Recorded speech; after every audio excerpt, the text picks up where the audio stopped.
저는 30대 평범한 가정주부입니다. 유치원생인 아이 하나를 키우고 있고 누구나 그렇겠지만 남편과 티격태격 하다가도 아이 재롱아번에 사르르 마음이 풀리는 그런 가족이었습니다. 하지만 몇 년 동안 믿고 살았던 남편이 남도 아닌 원수가 되어버린 사건이 벌어졌습니다. 그 일로 인해 평온하기만 했던 저의 삶이 송두리째 흔들리고 말았습니다. 그동안 살 맞대고 산 것이 치가 떨릴 정도로 남편은 최악의 모습을 보여주었습니다. 도대체 어떻게 된 것인지 제 이야기 한번 들어보시겠어요? 결혼 전에는 몰랐지만 남편은 천성이 게으른 사람이었습니다. 당시 다니던 회사의 상사가 남편에게 일을 많이 시킨다고 늘 불만이었던 남편은 저와 상의도 없이 회사를 그만두었습니다. 그리고 이직을 준비하던 참이었어요. 하지만 이직이 쉽지 않자 생활비가 부족한 사태에 이르렀습니다. 아이 유치원비도 매달 나가는 형편이라 제가 아르바이트를 할 수밖에 없었죠. 아르바이트 일을 하게 되니 아이를 돌보는 시간이 부족해져서 남편에게 애를 봐달라고 했더니 본인도 새 직장을 알아보느라 바쁘다며 핑계를 대더라고요. 어쩔 수 없이 친정엄마에게 부탁을 했고 엄마가 시골에서 올라오셔서 당분간 아이를 봐주기로 하셨어요. 그러다 자연스럽게 저희 집안 사정도 모두 아시게 되었습니다. 남편이 제대로 된 직장을 못 찾고 전전긍긍하던 모습을 본 엄마는 이대로는 안 되겠다 싶었는지 집으로 내려가 아빠에게 이 사실을 모두 말씀하셨고 아빠는 친한 친구에게 부탁하여 남편의 일자리를 소개해 주셨습니다. 아빠의 친구분은 동네에서는 누구나 알만한 자산가셨고 그분 밑에서 일을 배우게 된 남편은 처음에는 성실히 일을 하는 듯 했습니다. 하지만 얼마 지나지 않아 게으른 성향이 드러나고 말았죠. 근무 시간에 잦은 이탈뿐 아니라 남편이 맞은 일에 실수도 잦았습니다. 친한 친구의 사위라 싫은 소리도 하지 못하고 참으시던 어느 날 사건이 터지고야 말았습니다. 남편이 대출까지 받아 주식 투자를 했던 사실을 들킨 것입니다. 집으로 날아온 우편물을 보고서야 대출 사실을 안 저는 분노했습니다. 이게 다 뭐야? 어? 당신 이거 어디서 났어? 아이씨, 진짜 내가 집으로 우편 보내지 말라고 그렇게 일렀는데. 당신 대출 받았어? 아니 왜? 아, 다른 게 아니라 주식 좀 하느라고 그랬어. 미쳤어? 당신 제정신이야? 내가 괜히 그랬겠어? 이게 다 잘 살아보자고 한 거잖아. 잘 살아? 잘 살 생각이 있으면 일이나 열심히 했겠지. 아빠 친구분이 뭘 하시는 줄 알아? 사위로 있어서 쫓아낼 수도 없대. 일도 열심히 안 하고 게으름만 핀다고. 근데 그게 다 주식하느라 정신이 빠져서 그런 거였어? 알만하네. 뭐? 정신이 빠져? 할 말 못할 말이 있지. 남편한테 그게 무슨 말버릇이야? 왜? 내가 못할 말 했어? 우리 아빠 당신 일자리 소개해준다고 아저씨한테 얼마나 사정사정했는지 알기나 해? 아니, 몰라도 그렇지. 나 같으면 죽는 신용하고 1년은 열심히 하겠다. 당신은 어쩜 그렇게 책임감이 없어? 야, 너 말 다 했어? 그러는 너야말로 집에서 하는 일이 뭔데? 아직 지안이 어리니까 어린이집 보내지 말고 집에서 보라고 한 게 누군데 그래? 난 당장이라도 나가서 일할 수 있어. 근데 내가 나가서 돈 벌면 당신이 어떻게 나올까? 빈둥빈둥대면서 소파에 드러누워 있는 모습 상상이 간다. 상상이 가. 그래. 마누라가 이렇게 남편 바가지나 박박 긁어대는데 내가 밖에서 퍽이나 일이 손에 잡히겠다. 어? 뭘 잘했다고 큰소리야? 당신 대출 받아서 주식한 거는 어떻게 메꿀 건데? 지금 당장 우리가 돈이 어디 있다고 이렇게 사고를 쳐? 내가 알아서 할 테니까 넌 신경 꺼. 남편은 제게 신경 쓰지 말라고 큰소리치고서는 얼마 안 가 시름에 빠졌죠. 자기도 별 수 있겠어요? 시댁에선 돈 한 푼 나오지 않고 지인들에겐 이미 평판이 떨어질 대로 떨어진 남편이 손 벌릴 곳은 단 하나, 우리 집뿐이었습니다. 결국 남편은 친정 부모님한테 손이 발이 되도록 싹싹 빌고 대출금을 갚았습니다. 그리곤 다시 주식에 손대지 않겠다는 각서까지 썼습니다. 그렇게 남편은 정신을 차린 듯 했습니다. 아이 때문에라도 이 남자 고쳐 쓰겠다는 생각을 갖고 있었던 저도 남편을 한 번만 더 믿어보기로 다짐했었죠. 하지만 엄마는 여전히 남편이 못 믿어왔던 것 같습니다. 아이를 보러 오실 때마다 남편에게 잔소리를 퍼부으셨거든요. 엄마 눈에는 아르바이트 나간 딸 대신해서 집안일이라도 해놓으면 아무 말을 안 할 텐데 소파에 누워 배나 긁고 있는 모습이 한심해 보였던 거죠. 엄마가 남편에게 한 소리 했답니다. 자네는 일 안 나가고 왜 집에 있나? 뭐 외근 나갔다 퇴근해도 된다고 해서 좀 일찍 왔습니다. 그럼 자네가 지안이 보면 된다고 나한테 전화나 주지. 부랴부랴 올라오느라 땀을 뻘뻘 흘렸구만.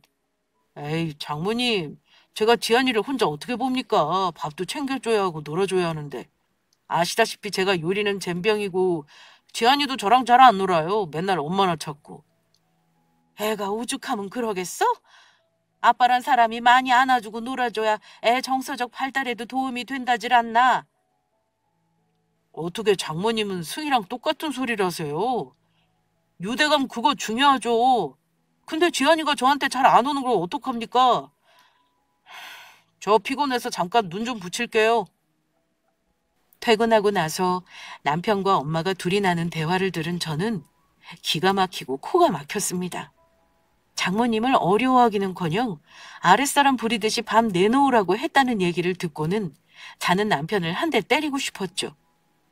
그동안은 좀 조용히 사는가 싶더니 돈 빌려주신 지 얼마나 됐다고 기고만정인 것이 꼴보기 싫었습니다.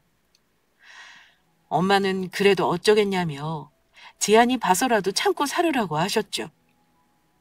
대출금을 갚고 회사를 착실히 다니면서부터는 형편이 나아지기 시작했습니다. 저도 아르바이트를 하여 아이 유치원비에 보태게 되니 가족들 외식과 여행에 눈치 보지 않게 되었습니다.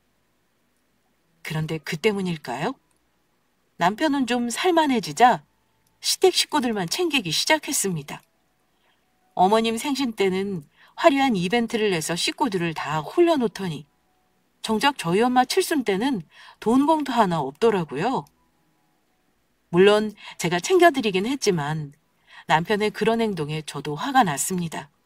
원래도 친정 식구들에게 잘한 적은 없지만 대출금 사건 이후로는 얼굴이라도 자주 비추더니 이제는 친정엄마 잔소리가 듣기 싫다며 가끔 드리던 안부 전화도 끊더라고요. 제가 엄마한테 좀 잘하라고 하자 지난번에 지안이 봐주러 올라왔다 장모님이 무슨 소리를 들었는지 아시냐며 화를 내더군요. 저는 남편을 다시 한번 믿어보려 했지만 여전히 친정엄마는 남편이 못 믿어오셨던 것 같습니다. 앞으로 정신 똑바로 차리고 살라고 잔소리를 좀 하셨던 모양이에요. 근데 그게 듣기 싫어 남편은 짜증이 났던 거고요. 자기는 지금 온갖 노력을 다하면서 가정에 충실하고 있는데 왜 나를 못 믿고 자꾸 잔소리를 하냐시더라고요. 그래서 제가 당신이 주식하면서 나 몰래 돈 빌린 건 사실이지 않느냐. 엄마가 오죽하면 그러겠냐며 앞으로는 엄마가 무슨 말을 하든 그냥 내내 대답 잘하라고 했죠. 입을 삐죽이며 겨우 알았다고 대답하는 남편. 그렇게 시간이 흐른 어느 날이었습니다. 아이와 함께 밖에 외출해 있다가 들어가려는데 엄마한테서 전화가 왔어요. 대수롭지 않게 전화를 받았는데 소화기 너머에 엄마가 너무 흥분해 계셨습니다. 엄마는 저에게 당장 나오라고 카페로 불러내셨어요. 왜 집에 들어가지 않으시고 불러내실까 싶은 마음에 아이와 함께 집 근처의 카페에 갔는데 엄마는 저를 만나자마자 억울한 심정을 토로하셨습니다. 내가 문전박대를 당했다. 그게 무슨 소리야? 그동안 내가 이서방한테 좀 쌀쌀 맞았던 거 아닌가 싶어서 이서방 좋아하는 반찬 좀 해가지고 아까 너희 집에 갔거든? 근데 이서방이 문도 안 열어주고 나보고 그냥 가라고 했다. 뭐? 그게 정말이야? 설마 지한 아빠가 그랬겠어? 너 내 말 못 믿니? 정말이라니까? 이 봐라. 가져간 반찬통 그대로 갖고 온 거. 내가 기도 안 차서 정말 아무리 마음이 안 좋다고 해도 그렇지. 어떻게 나한테 이럴 수가 있니? 이게 말이나 되는 일이냐? 이서방이 진짜 문도 안 열어줬다고? 그렇다니까. 서운하다 정말. 엄마 옆에는 보자기로 싼 반찬통이 보였습니다. 눈물까지 글썽거리며 억울한 감정을 퍼부으시는 걸 보니 속에서 불이 날 것 같았습니다. 대출금을 빌려줬는데 고마워하기는커녕 문을 열어주지 않다니요. 믿을 수가 없었지만 사실인 것 같았습니다. 저는 엄마를 달래서 집으로 보내드리고 집에 들어갔습니다. 남편은 태연하게 소파에 드러누워 TV를 보고 있더군요. 저는 화가 나 남편 앞으로 가 엄마가 준 반찬통을 내밀었습니다. 이게 뭐야? 뭐긴 뭐야. 엄마가 준 반찬들이지. 어떻게 엄마한테 문도 안 열어줄 수가 있어? 난 또 뭐라고. 네가 입장 바꿔 한번 생각해봐. 매번 얼굴 볼 때마다 잔소리만 하시는데 너 같으면 얼굴 보기 좋겠어? 너도 우리 엄마가 네 얼굴만 봐도 잔소리를 줄줄 늘어놓으면 정이 뚝 떨어지겠다. 안 그래? 엄마가 오죽하면 그러겠어. 엄마 입장에선 당신이 아직도 게으른 것 같으니까 답답해서 그랬지. 아빠 친구분도 매번 싫은 소리 하시니까 엄마가 더 걱정돼서 그러는 거잖아. 당신이 좀 잘하면 안 돼? 내가 왜? 왜 나만 잘해야 하는데? 장모님이 나한테 잘해주실 생각은 왜 안 해? 옛말에 사위사랑은 장모라는 말도 있는데 우리 장모님은 뭘 하나 잘해주신 게 없어. 그래도 내가 불만 하나 없이 지금까지 잘 살았다고. 그렇다고 문을 안 열어드려? 반찬까지 바리바리 싸들고 먼 길 온 엄마한테 그게 할 짓이야? 그건 내 할 바 아니고. 당신 진짜 너무하다. 뭐가 너무해? 그러는 너야말로 이 시간까지 지한이 데리고 어디 있었어? 나 너 없어서 밥도 못 먹고 있었잖아. 지금 이 상황에 밥이 넘어가니? 안 넘어갈 건 또 뭐야? 더 먹고 살자고 죽어라 이러는구만. 말이 통하지 않았습니다. 저는 그냥 남편을 무시하고 아이 방에 들어가 누웠어요. 자고 있는 아이를 보고 있자니 마음이 편치 못했어요. 아이 때문에 저런 인간과 같이 계속 살아야 하나 자괴감도 들었고요. 결혼 전 연애 때 남편의 실체를 알았다면 얼마나 좋았을까요? 하지만 결혼 후에야 자신의 본 모습을 드러낸 남편을 미리 알 순 없었겠죠. 그렇게 저와 남편은 각방을 썼습니다.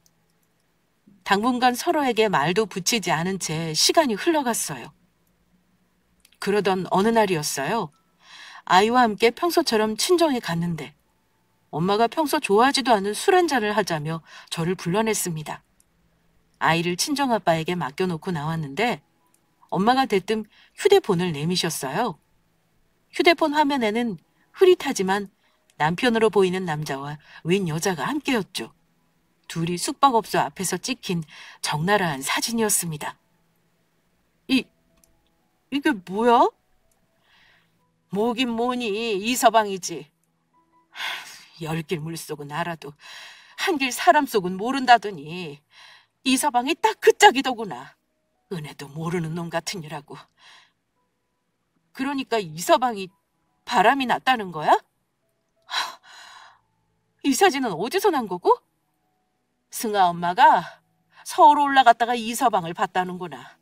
아무래도 분위기가 요상해서 따라가 봤더니 웬 여자랑 숙박업소를 들어가길래 사진 찍어서 보내줬다.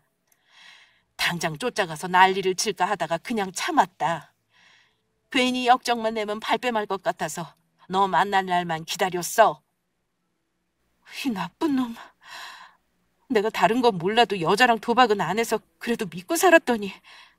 그래, 나도 믿고 싶었지. 이렇게 네 뒤통수를 칠 줄 누가 알았겠니?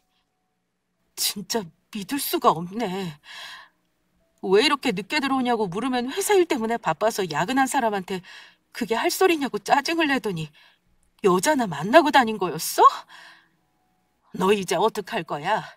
이서방 이대로 놔둘 거니? 미쳤어? 가만 안 놔둘 거야. 내가 엄마 문전박대 당한 날도 이 인간이라 갈라서 생각하고 있었는데 그래도 지안이 생각해서 꾹 참았거든? 근데 이제 더는 못 참겠어. 당장 이혼할 거야. 그래도 흥분하지 말고 잘 생각해야 한다. 내가 알아보니 불륜도 증거가 많아야 위조로 받기 유리하다고 하더라. 계획을 잘 세워야 해. 알았어. 걱정 마, 엄마. 그래, 너는 걱정 말고 이혼해라. 지한이랑 너랑 내가 건사 못하겠니? 이서방 같은 인간하고 더 살다간 네 명에 못 죽는다. 엄마 걱정 마. 내 전공 살려서 취직 다시 하면 되지. 내가 입덧이 너무 심해서 어쩔 수 없이 관뒀던 건데 너무 오래 쉬었어. 안 그래도 지난번에 팀장님이 나와서 스타트업 차렸다고 나보고 올 생각 있냐고 하시더라고. 그래? 잘 됐다. 지아님 걱정 마라. 학교 들어가기 전까진 엄마가 가서 봐줄 테니까. 근데 이 인간한테 어떻게 복수를 하지? 그냥 놔두기엔 너무 괘씸한데. 위자료 다 받아내고 그 상간녀한테도 받을 거 받고 끝내야지. 쉽게 끝낼 생각일랑 말거라. 저는 그렇게 남편과 이혼할 마음을 먹었습니다. 하지만 흥분해서 일을 그르치고 싶진 않았죠. 꼭 제대로 된 복수를 해주고 싶었거든요. 얼마 안 가 제게 그 기회가 찾아왔습니다.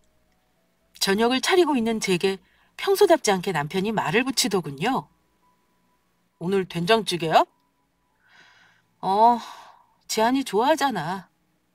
난 또 내가 좋아해서 하는 줄 알았네. 말도 안 걸더니 갑자기 왜 이래? 화나서 말도 안 하는 건 너잖아, 내가 아니라. 용건만 말해. 그래, 다음 주에 나 휴가 냈거든? 우리 가족들 여행 간 지도 오래됐는데 여행이나 가자고. 웬일이야? 여름 휴가도 제대로 못 다녀왔는데 겸사겸사 이럴 때 여행 가야지. 언제 가겠어? 우리 엄마랑 희연이도 바다 간다니까 완전 좋아하더라. 뭐? 지금 뭐라고 했어? 어머님이랑 아가씨랑 같이 간다고? 당연한 거 아니야? 원래 우리 휴가 같이 갔잖아. 뭘 그렇게 새삼스럽게 반응해? 그래도 이건 아니지. 적어도 나한테는 물어는 봤어야지. 난 싫어. 뭐? 아니 왜? 당신 우리 엄마 아빠랑 여행 한번 같이 가봤어? 왜 휴가 때마다 어머님이랑 가야 하는데? 그리고 아가씨는 결혼도 했으면서 왜 자꾸 우리 휴가에 본인이 껴? 매번 불편한 여행을 당신과 기분도 안 좋은 상태인 내가 왜 가야 해? 난 싫어. 그래도 안 간다는 게 말이나 돼? 너 없으면 우리 먹을 거랑 짐은 다 어떡하라고? 그래, 이거였네. 자존심 때문에 말 한 번 안 걸다가 자기네 식구 먹을 것 챙겨주는 짐꾼이 아쉬우니까 나한테 말 붙인 거였네. 기가 막히다, 진짜. 짐꾼은 무슨 짐꾼이야. 막말로 짐은 내가 다 들지. 그래, 그 짐 싸는 건 나잖아. 어머님이 뭐 하나 세심하게 챙기신 적 있어? 모기 물리면 나한테 모기약부터 달라고 하시는 분이신데 그거 하나 빼먹었다고 지난번에도 난리가 나셨잖아. 게다가 아가씨도 좀 야단이야? 바리바리 싸간 반찬 마음에 안 든다고 김 꺼내서 먹으면서 타박을 조음했니? 그 정도도 이해 못 해주면 어떻게 사냐? 아, 그 정도? 그래, 난 그 정도도 이해 못하는 속 좁은 여자니까 당신은 당신 어머님이랑 동생 모시고 여행 잘 다녀와. 그리고 며칠 전부터 엄마 몸이 안 좋아서 난 엄마 모시고 병원 가야 해. 그렇게 팔팔하신 장모님이 웬일이시래? 말 함부로 하지 마. 엄마가 지금 당신 때문에 속이 말이 아니야. 밥 드시는 거 소화도 안 된다고 매일 약 드신다고. 양심이 있으면 엄마한테 사과나 해. 아, 그러니까 내가 도대체 왜? 속이 말이 아닌 건 오히려 나지. 장모님 그 욕을 내가 다 받았는데 아주 썩어 문드러졌다 나는.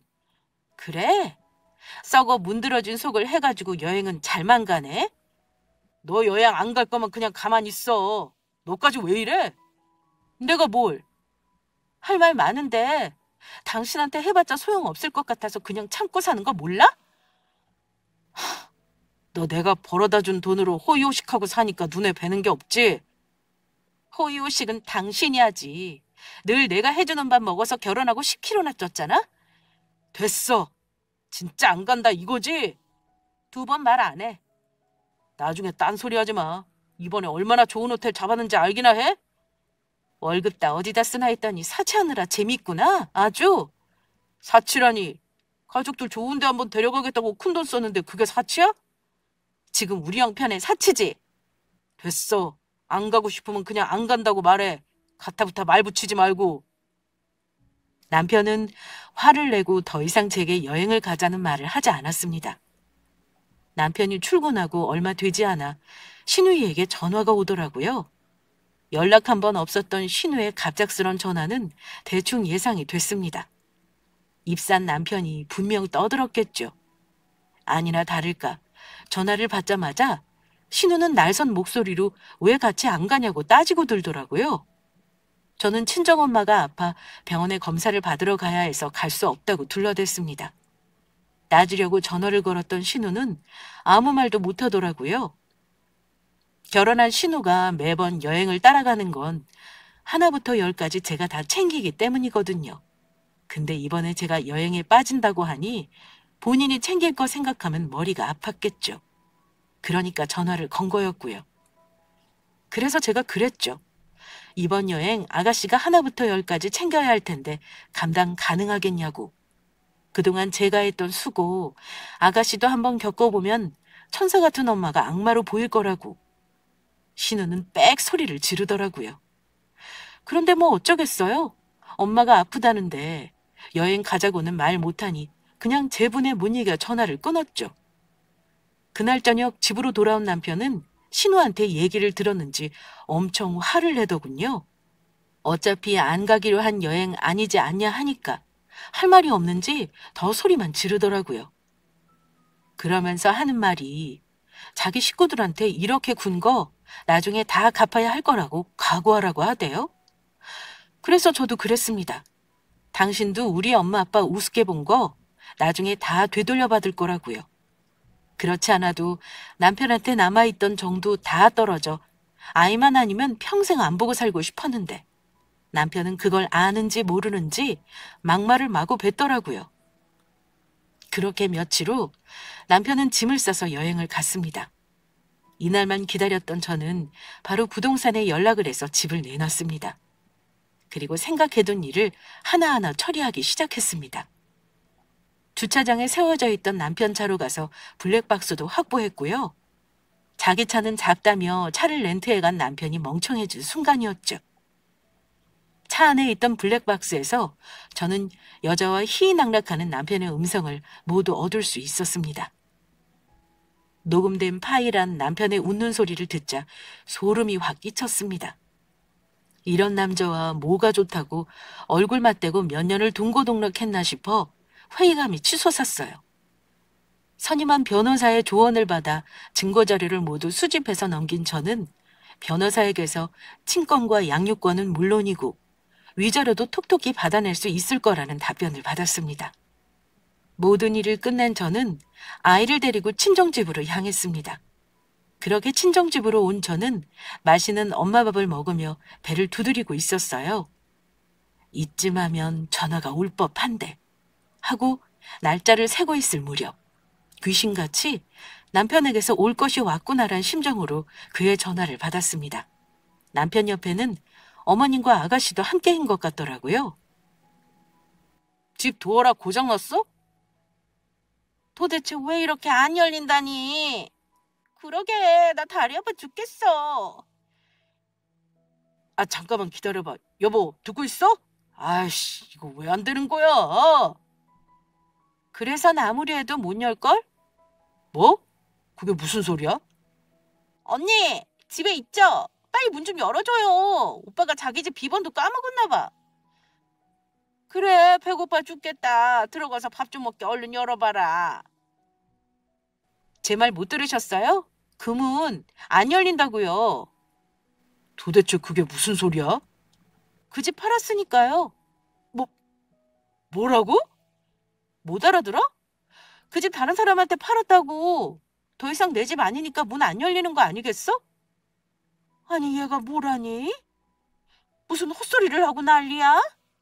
언니, 장난칠 기분 아니니까 얼른 열어봐요. 우리 아무것도 못 먹고 와서 진짜 배고프다고요. 도대체 왜 이러는 거야? 나랑 싸웠다고 비번 바꿔버린 거야? 당신 미쳤어? 말귀를 못 알아들어? 그 집 4명이잖아. 결혼할 때 어머님이 돈 한 푼 보태줄 수 없다고 해서 그동안 열심히 모아둔 돈이랑 우리 부모님이 보태주셔서 겨우 마련한 아파트잖아. 이젠 기억력도 떨어져? 그래서 지금 네 멋대로 집을 팔았단 거야? 남편은 전화를 끊고 부랴부랴 친정으로 내려왔습니다. 어머님과 아가씨도 함께였죠. 남편은 저를 보자마자 화부터 내더라고요. 친정 부모님이 나서려는 걸 일단 제가 저지했어요. 당신 미쳤어? 어떻게 상의 한마디 없이 집을 팔 수가 있어?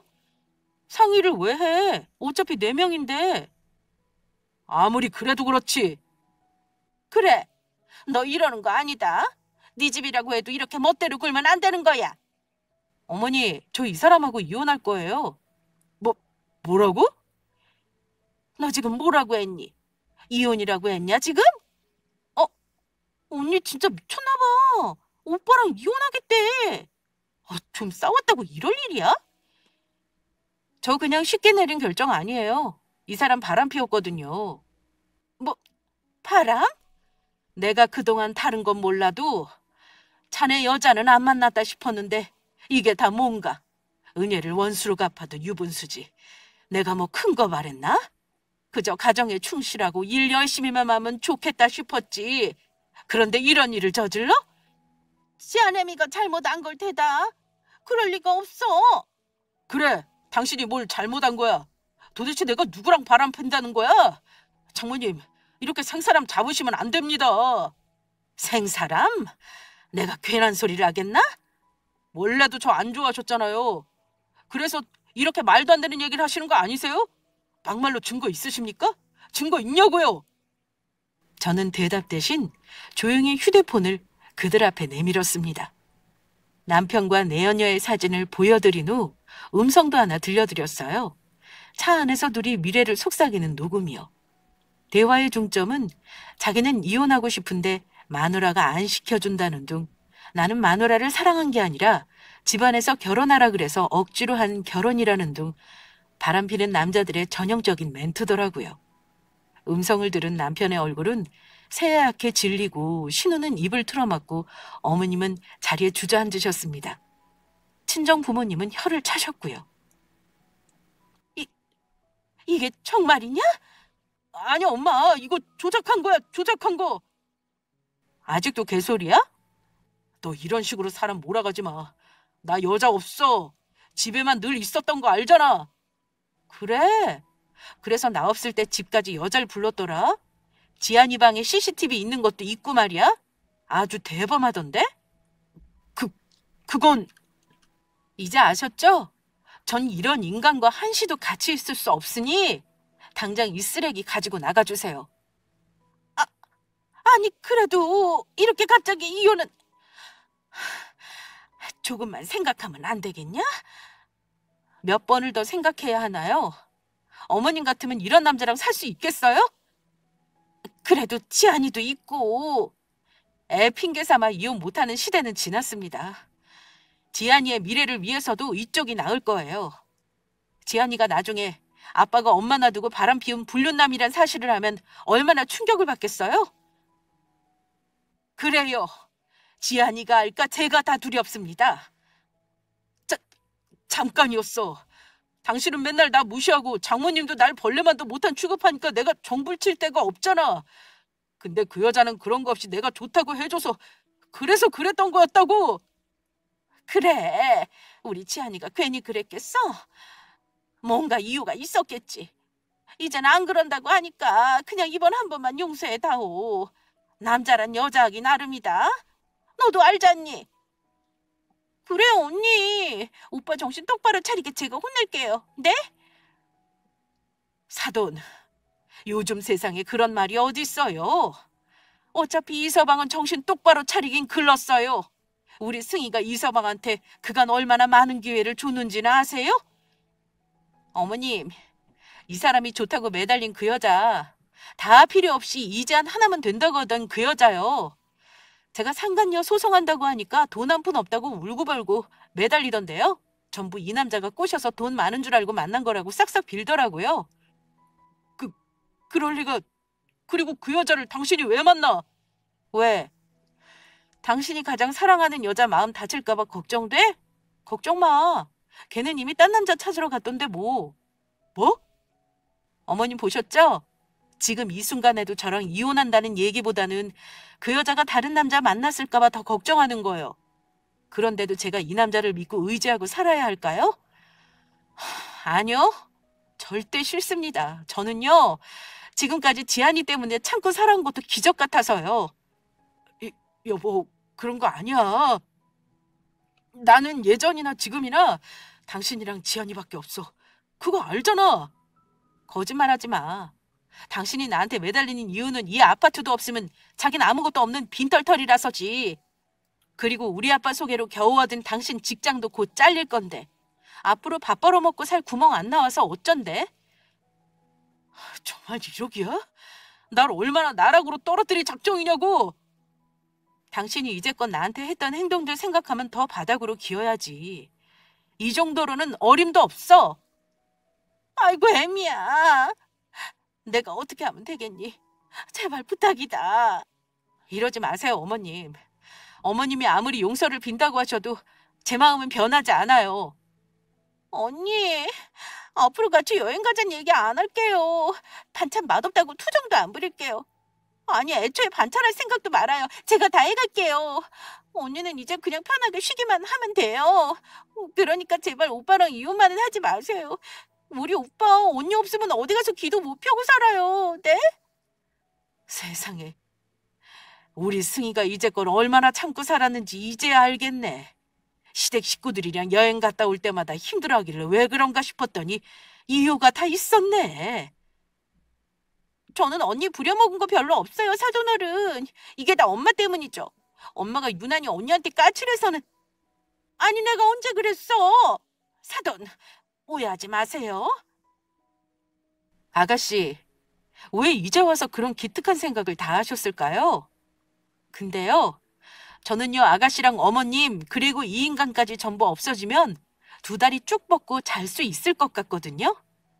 그러니까 반찬 같은 거 할 생각 없이 계속 투정만 하고 사셔도 돼요. 알았죠? 언니, 이러지 말아요, 제발. 그리고 당신, 똑바로 들어. 지안인 내가 키울 거야.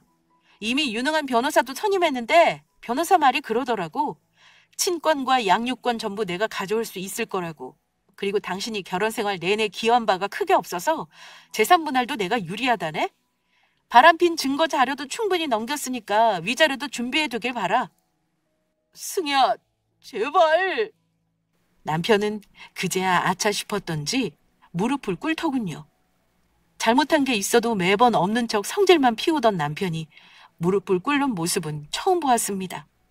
남자란 모름지기 부엌과도 친하면 안 되고 무릎도 가벼우면 안 된다고 했던 남자가 이 남자 맞나 싶었어요.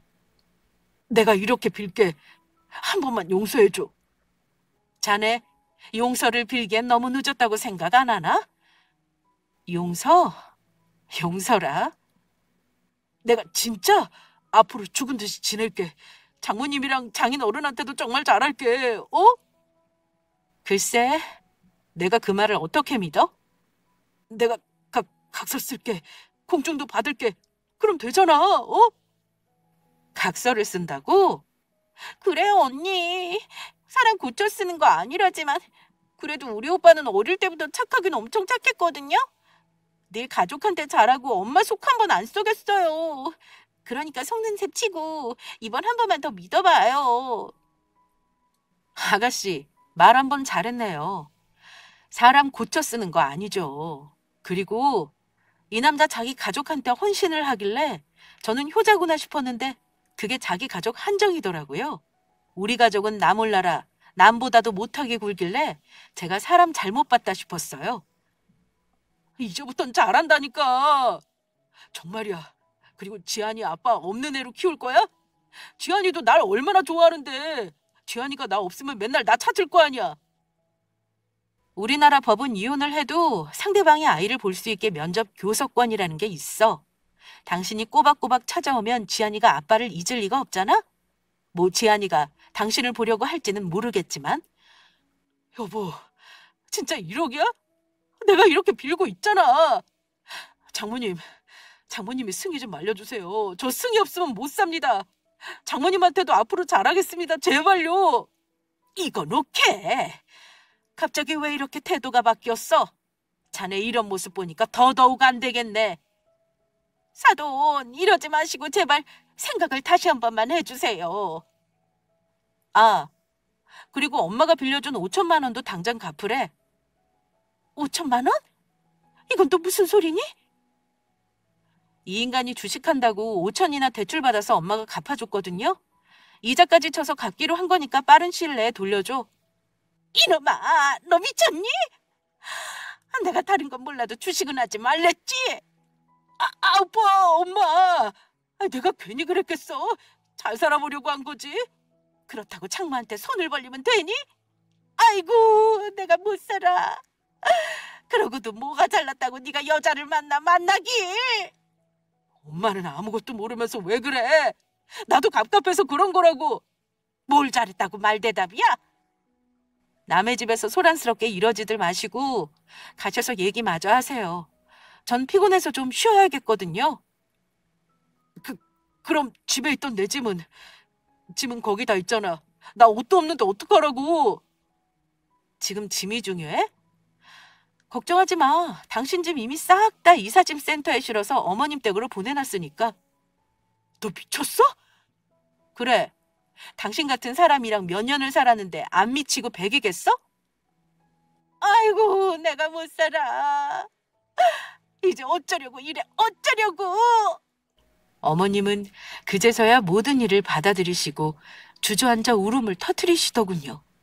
남편은 어머님과 신우에게 등짝을 맞으면서도 항변을 하더니 이내 제게 다시 빌기 시작했고요. 구차하게 잘못을 비는 모습을 보니 통쾌하더군요.